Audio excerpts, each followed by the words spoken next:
Friends, நான் உங்களுக்கு சொல்லியிருக்கேன், நான் ஒரு தாய் கிழவி. ஸோ பெண்களுக்கு பல வகையான ரோல்ஸ் இருக்கு இந்த சமுதாயத்தில். முதல்ல ஒரு சின்ன குட்டி பாப்பாவா பிறப்பா. ஸோ நான் எங்க வீட்டில் 5வது பொண்ணு, 7 பிள்ளைகள்ல நான் 5வது பொண்ணு. ஸோ நிறைய பேருக்கு டிசப்பாயிண்ட் ஆகியிருக்கலாம். என்னுடைய அப்பா போஸ்ட் ஆஃபீஸில் இப்போ வேலை பார்த்தவங்க. அப்போ அதுதான் டெலிகம்யூனிகேஷன் அண்ட் மணி டிரான்ஸ்ஃபர் எல்லாம் சேர்ந்தது. ஸோ அந்த டைம்ல அப்பா கூட வேலை பார்க்குறவங்க வந்து, ஐயோ 5வதும் பொண்ணா அப்படின்னு கேட்டாங்களாம். அரசனும் ஆண்டி ஆகிருவாங்களே அப்படின்னு சொன்னாங்களாம். அப்போ எங்க அப்பா என்ன சொன்னாங்க அப்படின்ட்டு எங்க அம்மா சொல்லுவாங்க. எங்க அப்பா என்ன சொன்னாங்களா, 50 பொண்ணு நான் பெத்து வளர்ப்பேன்யா, 50 பொண்ணு பெத்து வளர்ப்பேன், நீ போ உன் வேலையை பார்த்துட்டு அப்படின்னு சொன்னாங்கன்ட்டு எங்க அம்மா சொல்லுவாங்க.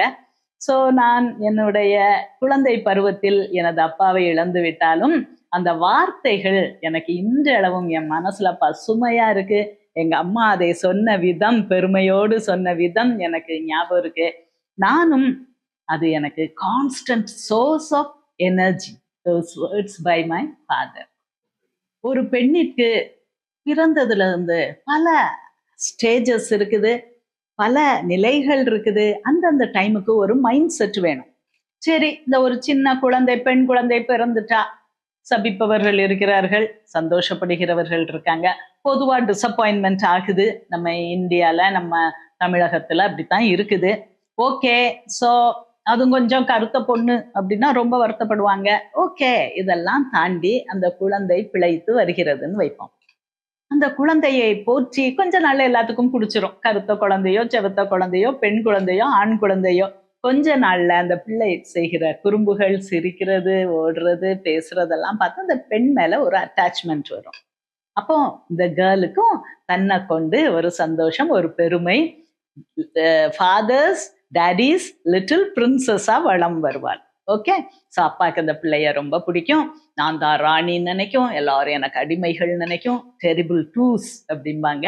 அதுக்கப்புறம் ஒரு 3 வயது ஆகும், எல்லாரும் கொண்டு போய் ஸ்கூல்ல விட்டுருவாங்க. அப்போ எங்க வீட்டிலலாம் என்னைய வயதை கூட போட்டு சீக்கிரம் சேர்த்து விட்டுருவாங்க ஸ்கூல்ல. ஓகே, அப்போ ஸ்கூல்ல நாங்க போவோம். ஸ்கூல்ல ஒரு ரியாலிட்டி புரியும். ஓ, நான் மட்டும்தான் பிரின்சஸ் ஸ்கூல் இருக்கு, இந்த ஸ்கூல் கிளாஸுக்கு 50 பேர் படிச்சாங்கன்னா அந்த 50 பேரும் இங்க ஒருத்தர் ராணி தான் போல் இருக்கு. ஸோ நம்ம சோஷியல் அட்ஜஸ்ட்மெண்ட் வேணும். நான் மட்டுமல்ல, மற்றவர்களும் முக்கியமானவர்கள். அது ஸ்கூல் போய் பழகினா தான் அந்த மைண்ட் செட் நல்லா வரும். ஓகே, பல பிள்ளைகளோட விளையாடும் போது ஓகே, அப்ப நானும் எல்லாருலயும் ஒரு ஆள் தான் போல் இருக்கு அப்படின்ட்டு வரும். அதுக்கப்புறம் கிட்டத்தட்ட ஏஜுக்கு வரும்போது அந்த பிள்ளைகளுக்கு ஒரு விதத்தில் அவங்க வந்து சந்தோஷமா இருந்தாலும் நிறைய அவங்க உடம்பில் மாறுபாடுகள் நடக்கும். நான் சொல்றது மிக முக்கியமான மாறுபாடு, மெலட்டோனின் குறையும், செக்ஸ் ஹார்மோன்ஸ் கூடும், ஸ்ட்ரெஸ் ஹார்மோன்ஸ் கூடும். ஸோ அவங்களுக்கு மனசுல கவலை, குழப்பங்கள், அந்த விஷயங்கள்லாம் வரும். அதெல்லாம் ரிசால்வ் ஆகி நல்லா அதெல்லாம் சார்ட் அவுட் பண்ணி மேலே வந்த பிள்ளைகள் வேலைக்கு போவாங்க, நல்லா படிப்பாங்க. அதுக்கப்புறம் எனக்குன்னு ஒரு ஆள் வேணுமே அப்படி தேடுவாங்க. உனக்குன்னு தான் அப்பா அம்மா இருக்காங்கல்ல அப்படின்னா, நோ, அதெல்லாம் மனசு ஏற்றுக்கிடாது. ஸோ தனக்குன்ட்டு ஒரு துணை, லாங் டேர்ம் பேர் பாண்டிங் என்று பிள்ளைகள் பெற்று எடுத்துக்கொள்ளணும். இந்த ஆசைகள்லாம் வரும். ஓகே, இந்த ஆசைகள்லாம் வந்துருச்சு, பிள்ளைகள்லாம் பெற்று எடுத்தாச்சு. இந்த பிள்ளைகளை படிக்க வைக்கணும். அவையத்து முந்தி இருப்ப செயல், இவன் தந்தை என்னோற்றான் கொல்லனும் சொல் அப்படிலாம் அந்த பிள்ளைகளுக்காக எவ்வளவோ சாக்ரிஃபைஸ் பண்ணுவாங்க. அப்பா அம்மா தங்க செலவை குறைப்பாங்க, தங்களுடைய கம்ஃபர்ட்டை குறைப்பாங்க. பிள்ளைகள்னு சொல்லி அதுலயும் நம்ம சவுத் இந்தியன் பேரண்ட்ஸ் வந்து they are known for that. பிள்ளைகளை அவையத்து முந்தி இருப்ப செய்வாங்க. அதற்கு பின் இந்த பெண் தன் மகளுக்கு ஒரு திருமணம் செய்யணும்.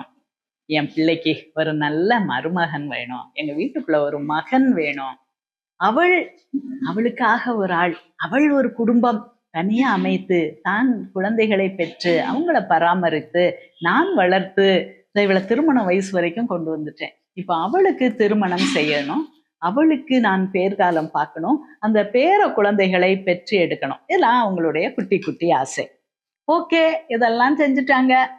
நல்லா முடிச்சிட்டாங்க. பேர குழந்தைகள்லாம் வந்துருச்சு. பேர குழந்தைகளும் இப்ப பெருசாயிடுச்சு. அந்த பக்குவத்தில் இந்த பெண்ணுக்கு ஆஃப்டர் மெனோபாஸ் அரவுண்ட் 60, 65 இருப்பாங்க. அவங்க எல்லாம் தாய் கிழவி அப்படின்னு நம்ம சொல்லிக்கிடலாம். ஸோ இந்த தாய் கிழவிகளுக்கு அந்த டைம்ல ஒரு மென்டல் மேக்கப் வரும். பயப்பட மாட்டாங்க. ரொம்ப கவலைப்பட மாட்டாங்க. தைரியமா இருப்பாங்க. ஏன்னா அவங்களுடைய ரோல்ஸ் இன் லைஃப் அழகா நிறைவேறிடுச்சு. பேர குழந்தைகளையும் பார்த்தாச்சு. பேர குழந்தைகளும் நல்ல சரியா அழகா வளர்ந்து வராங்க. ஸோ இவங்களுக்கு ஒரு தைரியம், ஒரு செயலாற்றல், ஓரளவு வாழ்க்கையை பார்த்து தெளிந்த அந்த விஸ்டம், இது எல்லாம் வந்துரும். ஸோ இந்த வயசுல இவங்கள தாய் கிழவிகள் அப்படின்ட்டு இப்ப ராதிகா ரொம்ப அழகா ஒரு சினிமா நடிச்சிருக்காங்க, ஃபில்ம் பண்ணியிருக்காங்க. ஸோ தட் இஸ் அந்த ரோல் பிளே வந்து அதுல ரொம்ப அழகா இருக்கு, வித்தியாசமா இருக்கு, ரொம்ப அழகாவும் இருக்கு.